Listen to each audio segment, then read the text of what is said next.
tidak lagi diwarnai oleh latar belakang pendidikan formalnya. Sehingga ya mungkin ada nih ya apa misalnya lulusan dari pertanian gitu kok kerjanya di bank gitu ya. Ada juga lulusan dari sekolah tinggi agama Islam kok kerjanya itu mungkin di perusahaan gitu ya. Nah, ya why not? Kenapa enggak? Karena kuliah sendiri bukan hanya istilahnya itu mengajarkan secara praktis tapi juga teori, dan yang paling penting adalah bagaimana seorang mahasiswa itu dia mampu untuk berpikir secara logis, sistematis, empiris, dan tentu saja in our religion adalah Islamic tentu saja. Oke, example for the result of qualitative data. Jadi nanti ini masuk ke psikologi, bagaimana penelitian psikologi itu nanti di pendidikan juga banyak ya, psikologi pendidikan itu bagaimana ternyata kalau kita bagikan dua energi, baik energi positif atau negatif, kita akan menemukan oh seperti ini ya, ada murah hati, memaafkan, jujur, kasih, lemah lembut, percaya, semangat, bersyukur, dan seterusnya. Itu adalah energi positif. Sementara yang negatif itu adalah mengeluh, pembohong, dendam, murung, pahit, benci, cemburu, malas, palsu, acuh, curiga, dan sebagainya. Itu adalah energi negatif, dan ini dihasilkan dari apa? Sebuah riset penelitian dengan pendekatan kualitatif. Nah, kemudian juga misalnya kita mengenal ada ini namanya apa etnografi ya, di mana seorang peneliti itu mau saya kebetulan penelitiannya juga etnografi juga di Baduy dan juga di Kampung Naga ya, memang kita menemukan makna yang mereka pahami ya, mereka pahami. Nah, ini kadang kalau peneliti ini bedanya nih ya, kalau saya menyebutnya dengan nanti Islamic Research Approach, di mana peneliti selain dia itu punya etika, dia juga harus punya ideologi ya, harus punya ideologi. Kenapa? Karena banyak sekali ya, karena dia alasannya itu misalnya itu science to science, ilmu untuk ilmu ya, kalau orang seni bilang seni untuk seni, sehingga kemudian agamanya itu malah apa ya dikorbankan gitu ya. Saya ingat sekali dulu ada salah satu dokter di satu perguruan tinggi yang mengatakan kalau kita buat penelitian misalnya etnografi, kita harus melepaskan artinya itu semua keyakinan kita gitu ya, jadi harus masuk ke mereka. Sehingga ada satu teman yang meneliti sebuah kehidupan apa ya seorang apa ya biksu atau apa di pura, dia langsung terbawa, namanya itu sindrom antropologi. Jadi dia hampir masuk ke Hindu gitu ya, agama yang lainnya, sehingga karena munculnya seperti itu. Kalau ini tadi ya si Win Sargent ini, dia karena dia ingin tahu bagaimana sebenarnya penelitian bagaimana kehidupan dari masyarakat di Papua, akhirnya dia menikah dengan kepala suku yang ada di sana. Nah, dalam Islam tentu saja dilihat dulu tidak seperti itu ya. Ada juga beberapa teman yang dia karena pengen apa ya istilahnya itu mungkin ya biar penasaran, challenging gitu, dia penelitian misalnya, mohon maaf, misalnya dia membuat penelitian tuh di lokalisasi misalnya gitu, di tempat-tempat di diskotik misalnya. Wah, ini kan gimana nih ya, ya kalau masalah etika, kalau untuk risetnya mungkin asal tidak sampai ke yang ini mungkin masih ya, tapi kadang aduh kalau sampai ke etnografi kan harus apa ya harus merasakan gitu ya, merasakan bagaimana deep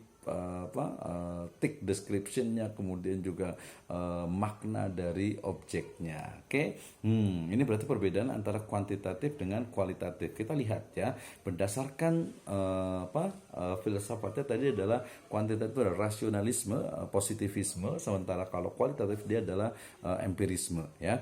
Nah, data kuantitatif dengan data kualitatif dia berbeda. Tujuannya kalau di kuantitatif adalah membuktikan, sementara kalau di kualitatif itu menemukan. Ya, data kuantitatif berarti dia angka, data kualitatif berarti non angka, gampangnya seperti itulah ya. Tadi tujuannya adalah membuktikan teori ya, sementara kalau di kualitatif itu adalah menemukan sebuah makna ya. Nah, prosesnya kalau di kuantitatif dia linear ya, nyambung gitu ya, sementara kalau kualitatif dia siklus ya.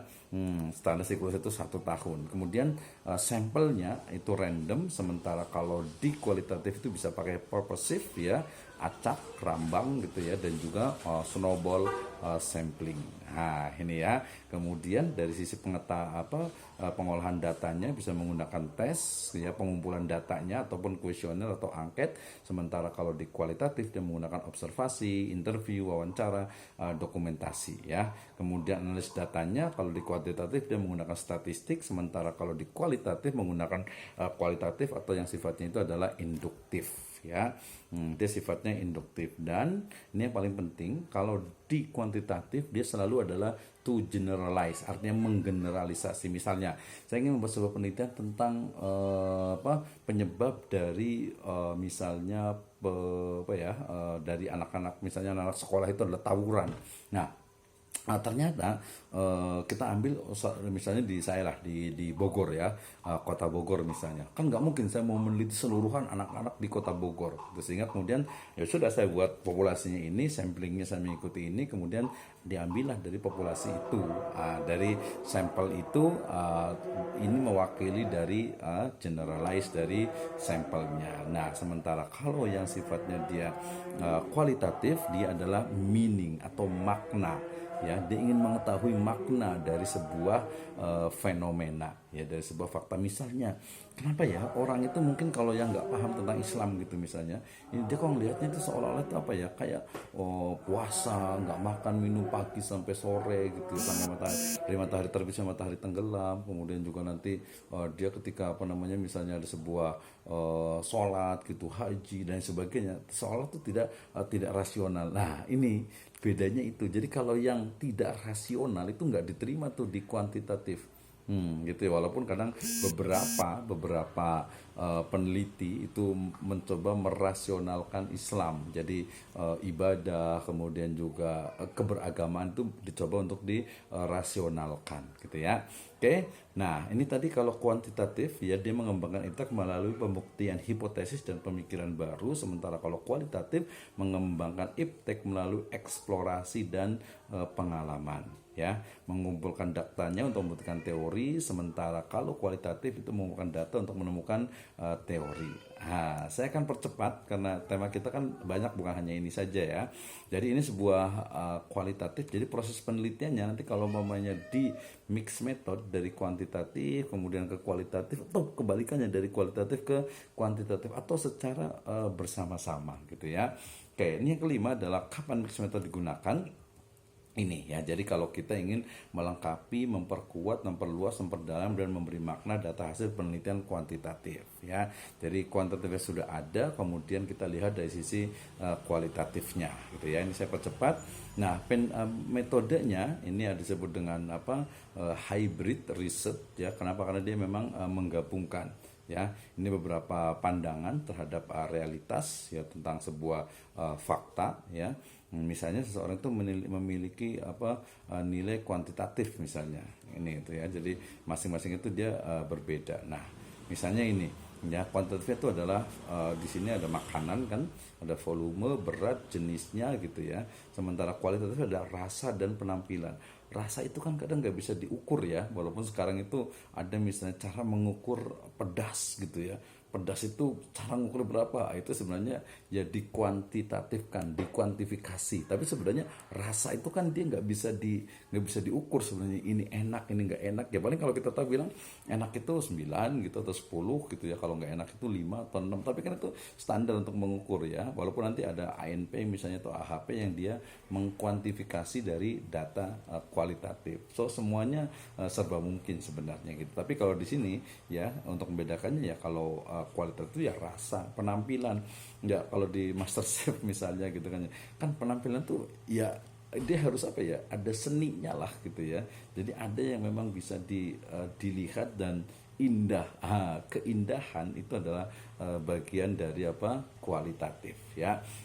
Mix method ini ada dua dalam konteksnya. Yang pertama adalah sequential dengan explanatory, dan juga exploratory atau concurrent ya, yaitu triangulation ataupun embedded ya.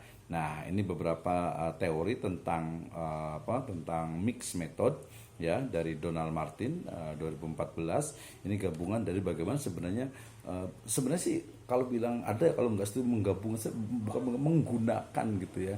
Ya kalau kita bilang paradigmanya berbeda, ya memang berbeda gitu. Tapi kemudian kita bisa gunakan keduanya untuk membuktikan sebuah fenomena. So integrating qualitative and quantitative method itu bisa menggunakan convergent ataupun additional ataupun sequential contribution ya. Dia bisa kuali ke kuanti ya. Data kombinasinya bagaimana? Ya dia kombinasi deskriptif, kemudian juga bisa komparatif, kemudian juga asosiatif dan univariable ataupun multivariable dan juga nanti struktural. Ya, for example, ini gabungannya nih. Misalnya level penggabungan itu ada deskriptif, misalnya data kuantitatifnya adalah kinerja pegawai ya, kinerja pegawai itu ternyata ada 95, maka data kualitatifnya itu adalah pegawai rajin bekerja, tidak pernah mengeluh, hasil kerja memuaskan gitu ya. Nah ini jadi dia ya di combine lah ya, di mix gitu, bukan mix bukan artinya dicampur, tapi di dua-duanya itu digunakan untuk saling menguatkan gitu ya. Kuantitatif untuk menguatkan ya, kualitatif juga untuk menguatkan, sehingga ingat tujuan awal itu adalah mencari al-haq, mencari sebuah kebenaran yang dalam konteks Islam itu di surat An-Nur ayat ke-35 adalah nurun ala nur, cahaya di atas cahaya ya, wa nurullah la yu'ta lil asi ya. Nah ini menjadi sebuah data kuanti yang didukung oleh data kualitatif ya. Ini kita bisa coba di sini ya, kemudian juga komparasinya sangat baik sekali, nanti tinggal di ini kan saja, tinggal dihubungkan, nanti saya boleh share untuk ininya. Ini model yang sequential ya, sequential explanatory, di mana dia ada deskriptif, kuantitatif, kualitatif, ada komparatif rata-rata, ada korelasi sederhana ataupun ganda, kemudian komparatif pengaruh sampai kepada model persamaan struktural ya, dengan menggunakan SEM.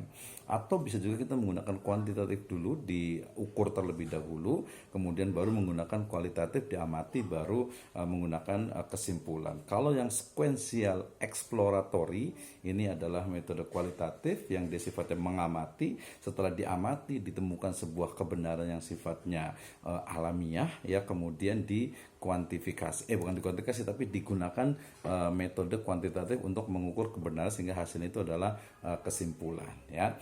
Sementara sequential explanatory ini yang dominan itu biasanya adalah metode kuantitatif ya. Jadi dia ada yang primernya adalah kuantitatif, sementara yang sekundernya itu adalah kualitatif. Ujungnya juga sama ke kesimpulan. Nah, sementara kalau yang kuantitatif sekunder, kemudian kualitatif yang primer itu namanya sequential explanatory. Yang satu exploratory, explanatory ya, sequential explanatory.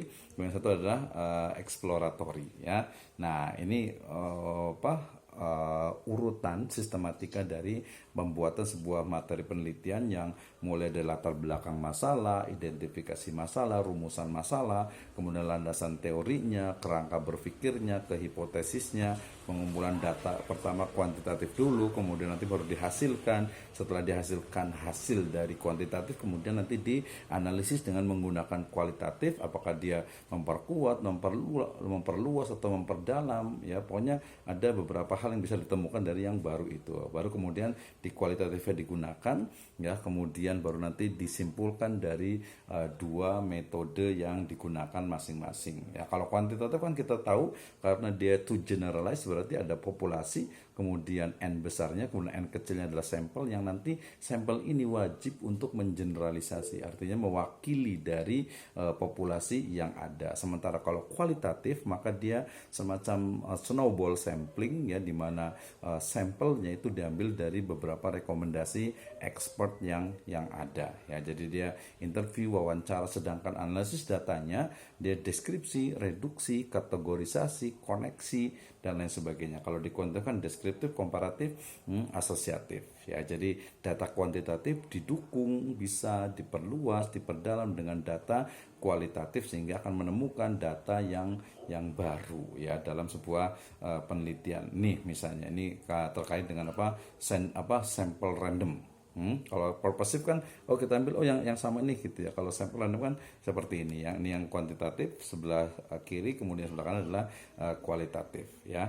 Desain dari penelitian sequential explanatory ya, ini cukup panjang, nanti kita fokuskan lagi juga karena waktunya sudah mau habis. Saya ingin fokus kepada yang menulis untuk melahirkan sebuah karya sehingga materi kita hari ini bisa ini. Jadi ini kuantitatif, ini kualitatif saling menguatkan, diperluas, dipersempit dan sebagainya sehingga menemukan sebuah fakta baru yang bersumber kepada sebuah fenomena, sebuah data yang dikuatkan oleh data kuantitatif dan dibuktikan lagi dengan kualitatif sehingga ya minimal mendekati kepada sebuah kebenaran dalam ilmu pengetahuan, sehingga sudah bisa menemukan yang sifatnya dia itu ilmiah, ya, kuantitatif, alamiah, kualitatif. Nah, tinggal satu lagi yaitu Islamic Research Approach, ya. Ini mungkin next time kita akan bicara tentang bagaimana sebenarnya sebuah kebenaran, ya, bukan hanya dilihat dari sisi ilmiah, ya, karena jangan sampai salah nih, ya, nih mahasiswa, terutama mahasiswa master nih, jangan sampai salah menggunakan kata-kata ilmiah dalam konteks riset metodologi. Kenapa? Karena sering sekali yang muncul dalam riset metodologi itu adalah apa, namanya ilmiah, tetapi itu syarat dengan paradigma positivisme yang meniadakan, yang menihilkan sebuah kebenaran dalam konteks keyakinan kita sebagai seorang muslim, yaitu farudduhu ilallahi wa rasulih in kuntum tu'minuna billahi wal yaumil akhir dzalika khairu wa ahsanu ta'wila. Nah, dari sini kita bisa diskusi, we can discuss about our research methodology, dan juga kita bisa kembangkan bagaimana sebenarnya metode penelitian yang kita bangun ini dengan minimal itu 3 paradigma itu menjadi dasar dalam apa, penulisan karya tulis ilmiah kita, sehingga hasil dari tulisan kita dalam bentuk jurnal, buku, ataupun juga hasil yang lainnya itu menjadi sebuah hal yang sifatnya itu menjadi sebuah hasil penelitian yang memang bisa dipertanggungjawabkan secara ilmiah, alamiah, dan juga ilahiyah. Okay. It's time to us discuss, and I give all of you to ask me, or we can discuss about the research methodology. We have about 14 or 20 minutes. Okay, for the who raise hand, Suci, Ibu Suci, ya, Ibu Suci Masbahah. If you have question, please ask me. Ya, atau Ibu Royani, ini Royani bukan ibu ya, kayaknya teteh kali ya, karena sudah open mic. Baik, terima kasih Bapak sekalian.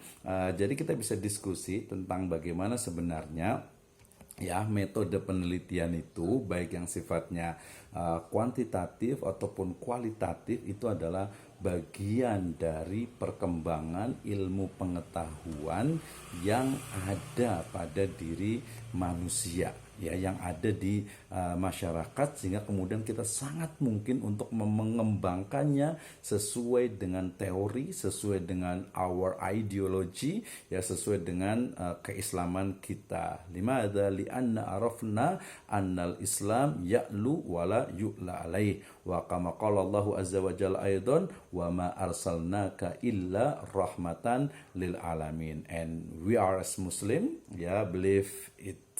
Silahkan, saya mau kasih kesempatan untuk yang mau bertanya. Ya, ada Ustadz Makmun, ada Ibu Nining, ya, oh ada Ustadz Abdul Rahim, ya, nanti 89, please.